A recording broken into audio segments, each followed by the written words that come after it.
Hello, my name is Alistair Horscroft and I'm Director of the Health and Wellbeing Consultancy Meta Development. We consult to health retreats, spas and hotels.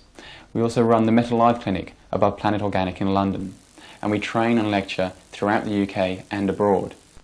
And one of the guiding principles that we use whenever we deliver information to any of our clients is that of common sense. You see, our bodies are made up of over 76% water, and most importantly, it's made up of all the water that we've drank up until now. As you well know, water companies do treat the water that we drink. However, even after their treatments, there still remains chemicals and toxins. Now, it's only common sense that if we ingest those chemicals and toxins regularly, it's going to be harmful to our body, and therefore take us away from the health and well-being that we want. You see, the body, if we look at it very simply, is made up of cells, and cells have two basic functions. One, to take in nutrients, and two, to release toxins.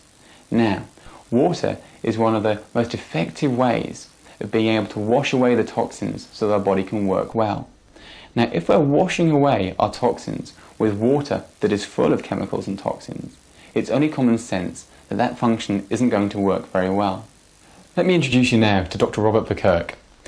Robert is a research scientist at Imperial College London and a leading expert in nutrition and environmental toxins.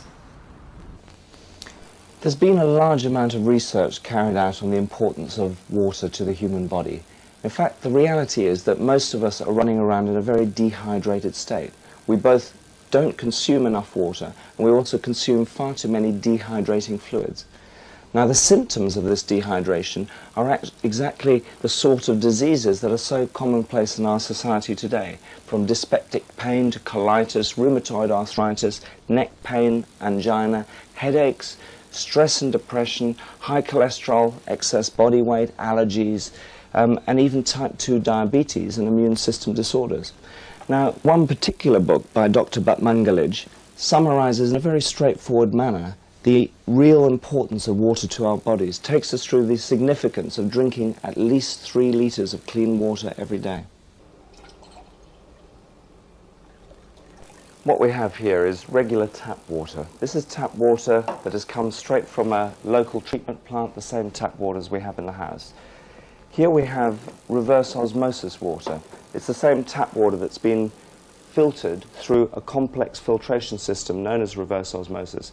It's a slow system, so we've actually collected the water in advance. And what we're going to do is measure the total dissolved solids, the TDS, in parts per million in both these waters.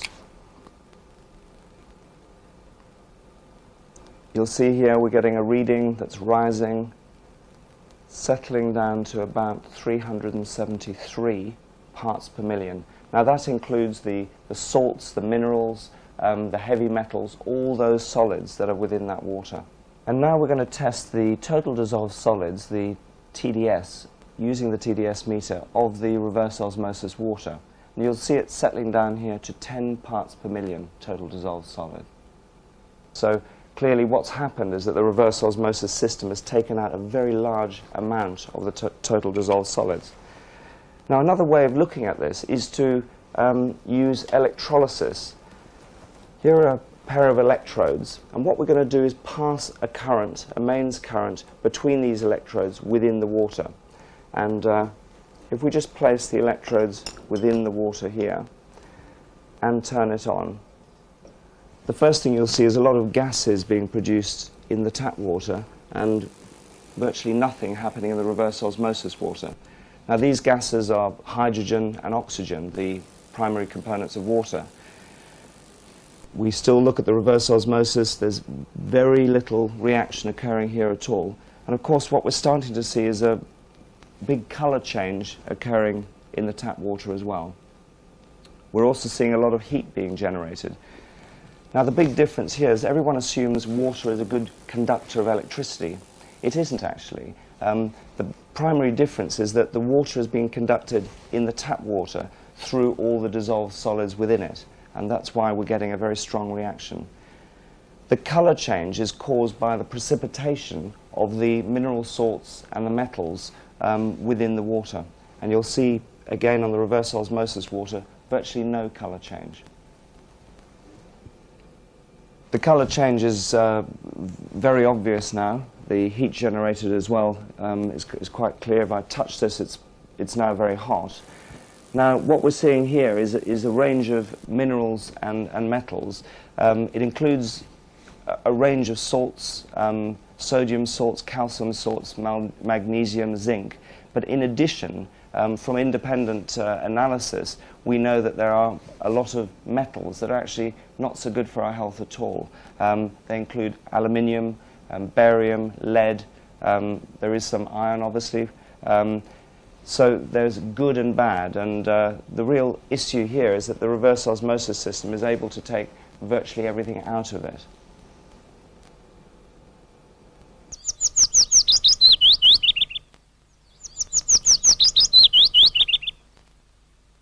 When I saw the experiment with Dr. Kirk, and he had two identical glasses of water, except one had pressure squeezed water in it and the other one had ordinary tap water, and they put the electrodes in it, and I actually saw what happened to the glass with ordinary tap water that I've been drinking lots of, and just couldn't, and the colours were just awful.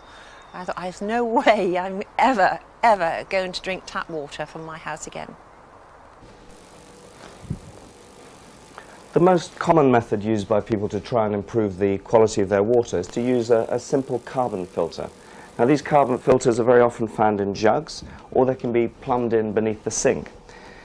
The problem with carbon filters is that they actually primarily strip out the chlorine, which improves the flavour a lot, but it does leave in a lot of the other chemicals that can be potentially harmful to health. Another popular choice is bottled water. Bottled waters can come either in glass bottles or plastic bottles, but it is the plastic bottles that are most popular. Now, the problem here is that the water is often of variable quality. There's no guarantee as to the high quality of it. And also, because it's in plastic very often, you'll get leaching of the chemicals within the plastic into the water. And this isn't a problem if the water has been in the bottle for a short time, but frequently, the water that we purchase in shops has been in the bottles many months, and this does present a serious problem in terms of chemicals in the water.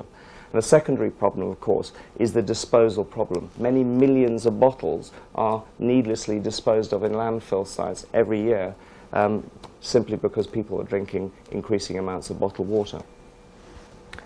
A small number of people use distilled water. This too has its problems. There is some evidence to suggest that distilled water actually strips our bodies of important minerals. If we move to reverse osmosis, in nature it's been used since time immemorial. Seabirds can spend many weeks or months out at sea, and they do this by desalinating the seawater. They actually have a specific membrane within their throats that allows the water molecules to be split up to separate out the sodium chloride, the salt within that water, so that they can drink fresh water and then spit out the salty waste. Water is the most important constituent of life. Our bodies are comprised of about 76% water. And because water is so important to us, we should be drinking around about 3 litres of water per adult every day. And many of us do this by drinking some tap water, but we also often drink large quantities of dehydrating fluids, such as tea, coffee, fizzy drinks, and of course alcohol. And of course, one of the problems when you're drinking large amounts of tap water is we are subjecting ourselves to significant quantities of chemicals that you can't normally see, but by precipitating them out, as we have done with electrolysis, you'll see there are a lot of other components within the water. Reverse osmosis is a complex process that involves dielectric forces that allows the water to be separated from its other constituents, the minerals, the salts, and any other chemical component of that water. And the membrane itself is incredibly fine. The membranes are frequently as fine as 0.0001 of a micron, so small that even microorganisms such as bacteria and viruses can't find their way through that membrane. So the reverse osmosis membrane filters will remove at least 90% of the total dissolved solids, and in practice often 95% of all those dissolved solids within the water. Now, what that effectively means is that the bacteria, the viruses, the chlorine will be removed, including the fluoride, heavy metals, pesticides, hormones, and all the array of chemicals that are in tap water. Tap water is a far cry from pure water. There are a whole range of chemicals within it that you can loosely divide into three categories. There are those chemicals that are added specifically to deal with the disease organisms and to clarify the water, to make it clear. There are also another group of chemicals that are to some extent unavoidable, but they do include some heavy metals, lead for example, in pipes. And there's a third group that includes products that are added to the water specifically for medication, potentially for mass medication in some areas, and these include chemicals like fluoride. The issue of fluoridation is hotly contested, so much so that in continental Europe all governments have decided to ban fluoridation of water. Now they've done this for two main reasons. Firstly, they fully appreciate that all the recent studies show very clearly that fluoride doesn't give us any health benefits in terms of reducing dental caries. And secondly, they're very concerned about the negative health consequences of fluoridating the water. In the UK, substantial parts of the water supply are fluoridated, particularly in the southeast of England. In the US, virtually all of the water is fluoridated. Now, the health problems associated with fluoride are well documented now. In fact, the scientists that carried out the original studies in the 1940s and 1950s that culminated in this mass medication program have actually fully retracted the work that they originally produced. They have indicated that the studies were not conducted properly and the data was effectively massaged. All of the recent studies suggest very strongly that there is absolutely no evidence that dental caries is reduced as a result of fluoride. And in fact, there is an increasing body of work to show that there are some very substantial health problems. Now, some of these problems are related to dental fluorosis, a mottling of teeth that you see developing in about 10% of children that are exposed to fluoride. In addition, there is a substantial body of work to show that fluoride can be cancer-causing. This has been shown very clearly in laboratory studies. Finally, there is strong evidence that fluoride can actually strip the body of important minerals like calcium and contribute to osteoporosis. This has been shown very clearly in some recent studies demonstrating that fluoride significantly increases the risk of hip fractures in older people that have been exposed to fluoride over many years.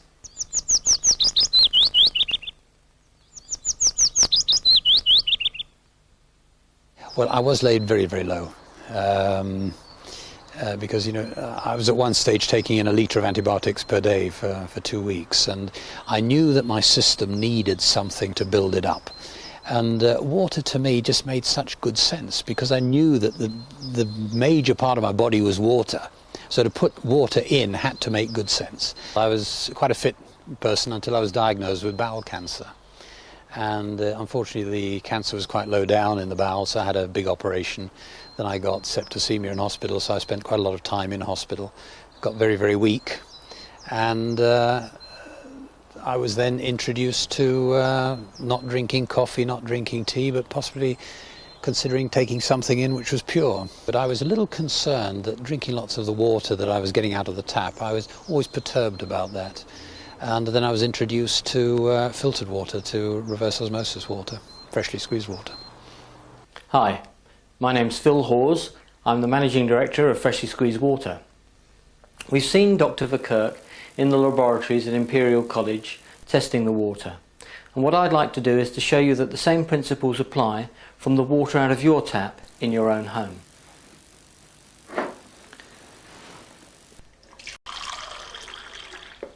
Right, so I'm now going to take a glass from our freshly squeezed water system.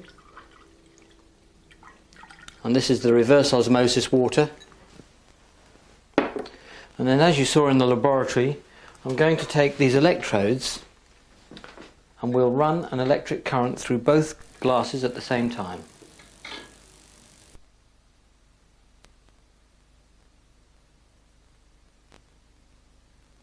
The water that we've just used for the demonstration came from the freshly squeezed water faucet, and that's from our system, which resides underneath the sink in the cupboard and can also go into an adjacent cupboard, but you can see comprises of a tank to store the freshly squeezed water, and also a 5-stage filtration system.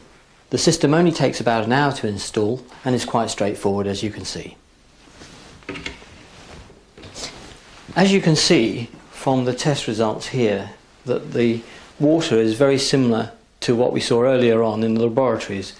In fact, it's probably even worse than it was in the laboratory. What I'd like to now tell you is how you can have a freshly squeezed water system in your home. Reverse osmosis systems have been available for many years, but up until now they've been very expensive to own. So Freshly Squeezed Water have devised a plan which enables everyone to have the benefits of fresh clean water for their families and themselves in their own homes. We will supply a freshly squeezed water reverse osmosis system for no capital cost to you whatsoever. All you will pay for is an installation fee and a small monthly maintenance charge which covers the annual maintenance of the system and all the replacement filters. The system will produce up to 200 litres of good clean water a day at less than the cost of 1 bottle of Perrier water. I feel sure that once you've had your freshly squeezed water system installed, you and your family will be enjoying the benefits very quickly. And I'm also sure that you'll want to tell your friends and relatives about it. Well, here's the good news. If you can recommend to us 12 customers who have one of our freshly squeezed water systems, then at the time the 12th system is installed, Freshly Squeezed Water will actually cancel your service charges, but still continue to give all your annual servicing and replacement filters free of charge.